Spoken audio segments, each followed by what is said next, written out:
bit too light, so I'm going to knock it down a little bit and then see what happens there. Now, as I analyze the picture, I'm going to do some rub outs to see if I can retrieve some of these jack-o'-lanterns, or whatever you want to call them, shapes. So I'm using the Mr. Clean rub out, and I'm just rubbing them out. I could go ahead and cut them out of a masking tape and then rub between, but that would cause too great of a harsh line edge. So what I'm looking for is sort of a soft edge.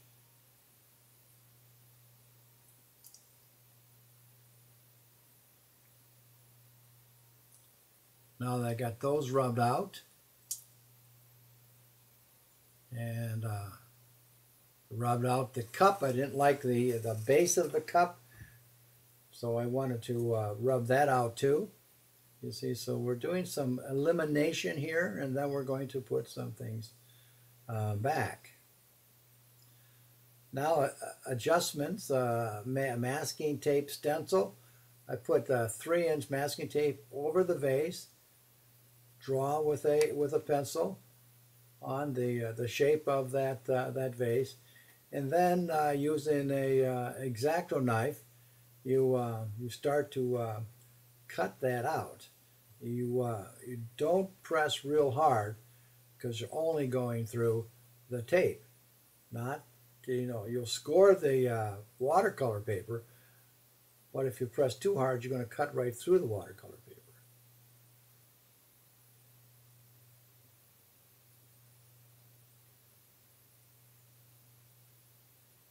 See, so you can lift that off, and then take that Mr. Clean again that I had before when I did the rub off for the jack-o'-lanterns. We'll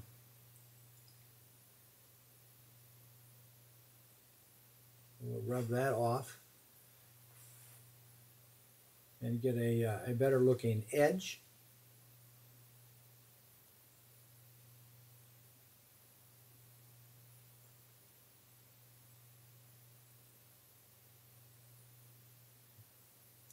You don't have to rub real hard. Those little specks that you see can just be taken off later when it dries, or with a wet sponge. Now you can see how clean you could make that portion. And then I took the other half of what I cut out and I drew to find out so I can get something symmetrical.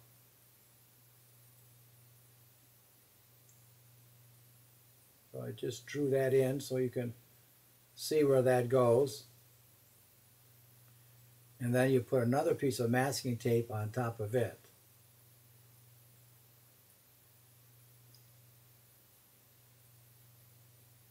And then you start to draw the line that is underneath the tape.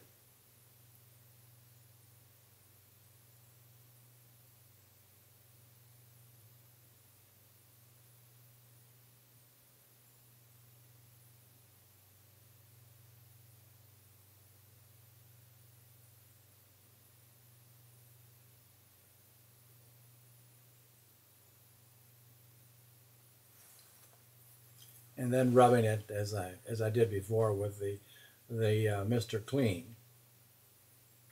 Dry it, and then paint in the dark background around it so that you will have a nice shape. And when you put a background in it, it can be faded out, but sometimes it's nice to make it just into strokes, because it looks as if it's been more painterly that way.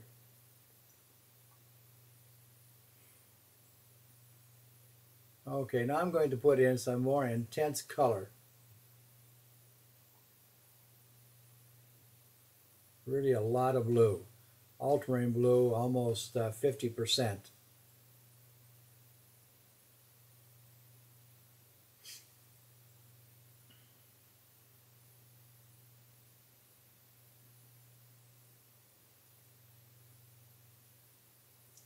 and simplifying this area over here just a little bit.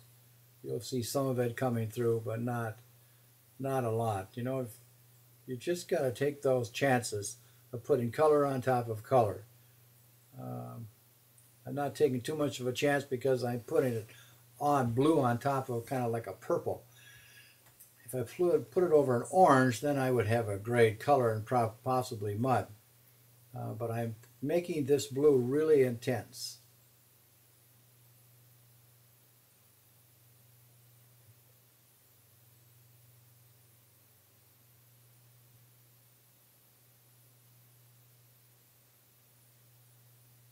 Gives you an opportunity to cut in on the orange jack-o'-lanterns there so that it has a little bit more defined shape.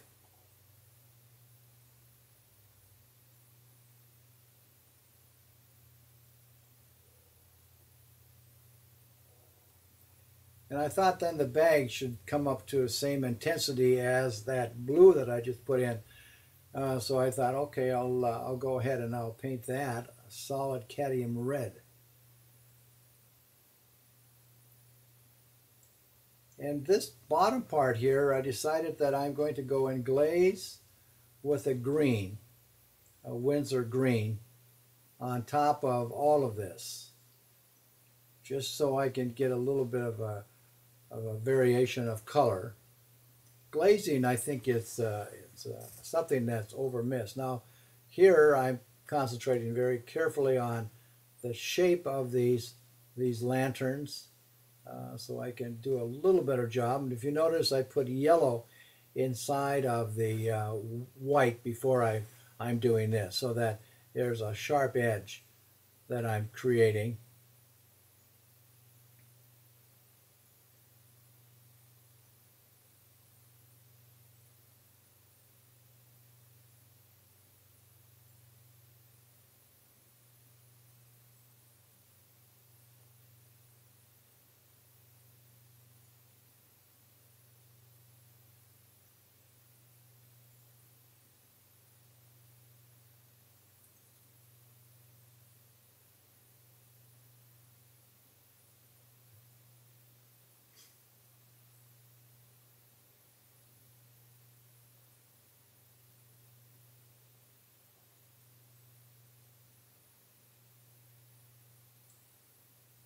Make sure those are dry.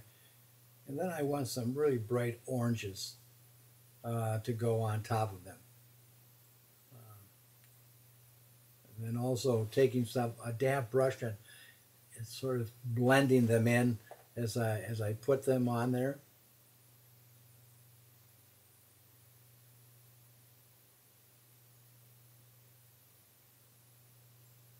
Using bright color is really a fascinating thing to do. Be brave and inventive, and you can really enjoy painting. And don't be a slave to your painting. And so that's what I'm trying to do. I'm trying to create sort of a light pattern, and also the arrangements and out of perspective objects in the still life all should be entertaining. I still don't like the lightness and darkness to the left side, and so I'm going to have to do something about that. So let's just see. Okay, now I'm going to take some green. That's this Windsor green, and I'm going to paint a background, kind of like an oval there, curved line rather.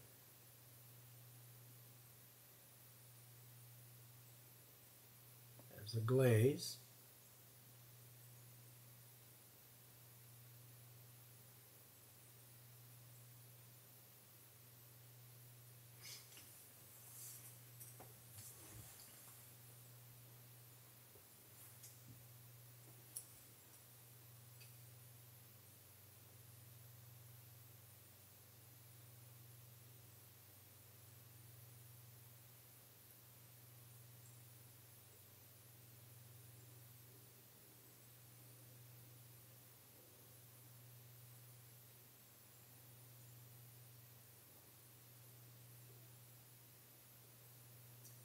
then if you use a Kleenex, you can pick up some kind of a texture with it, although I don't think it turned out that well in this particular case, but we'll see what I do with it later. I just thought it was not looking good, so I thought I could make it look better. Sometimes that doesn't work. Okay, we're going to work on the cup.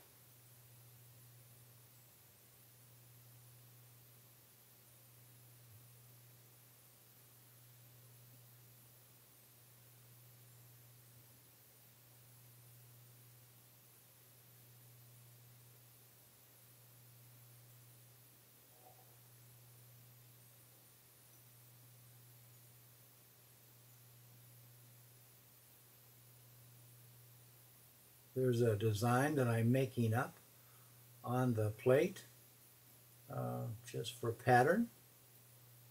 The pattern is a very important part in this type of painting, so that you can have pattern next to pattern, and there's pattern in the bag, there's pattern on the vase, now there's pattern in the cup saucer.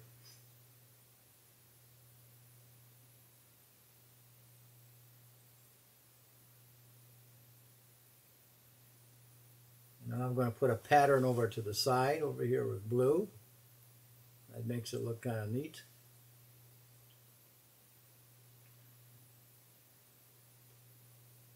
And I thought that should be divided, and it's the shadow coming across. So it'll look as if that's a shadow across some, not coffee, but it's a purple shape. Now we're going to put oil pastel on it, and here's where I think the creativity comes in. This oil pastel is fun to work with, and it goes on watercolor paper very, very well. And I'll pick up a color, and the paper is dry, so you got to do it on dry paper. We can put in some stems for the jack-o'-lantern.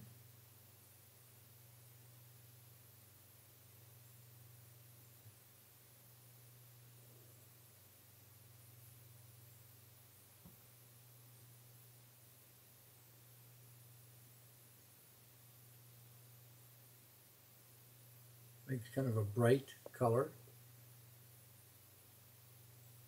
And this is sort of a light blue that I'm putting on areas where I think it's necessary. And now here's another device, and that's the watercolor crayons. And they work just as well. The advantage to those is that you can get it wet and it will blend. See, so I'm going to put in some kind of like floating pink strips on this side here. And you can see how entertaining that's becoming. Just some of these floating angleworms, I suppose you would call them, or something like that.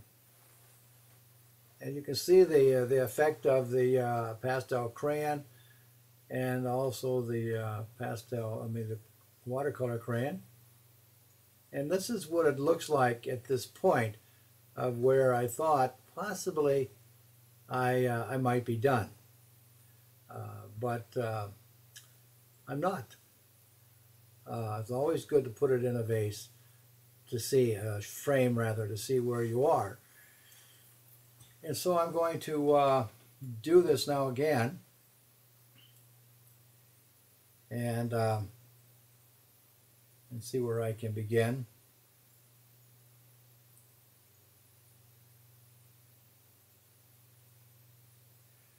Now I used I rubbed this out, and then I used a ground, gesso absorbent ground paint. It's a white paint, and you can put mini coats on it, but I always like to refer to it as the liquid paper. Because you can cover up mistakes that way, and then you can go ahead and put another object in, and this is the object that I'm thinking of doing. And then you got to look and say, well, what perspective do you want? Well, I'm going to put one straight on.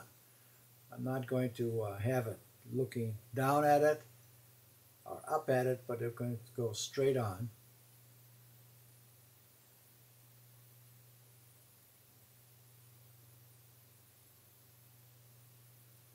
Draw those as simple as you possibly can. This is what a water-soluble pencil that I'm using.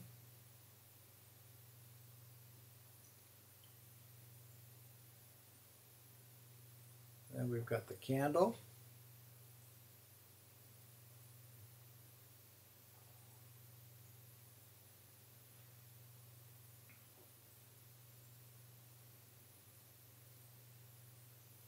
And then a little bit of design inside of the side of the candle. A pattern is always good, and that's what I'm doing there. And a little bit of the top.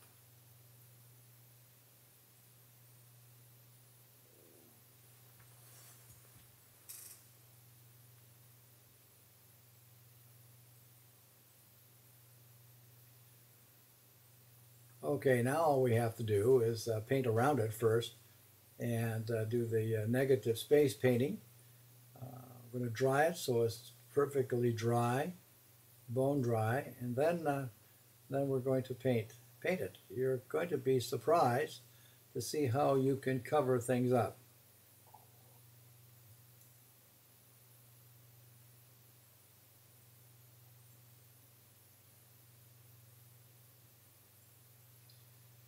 That's what it looks like before I start painting. I'm taking out the contrast with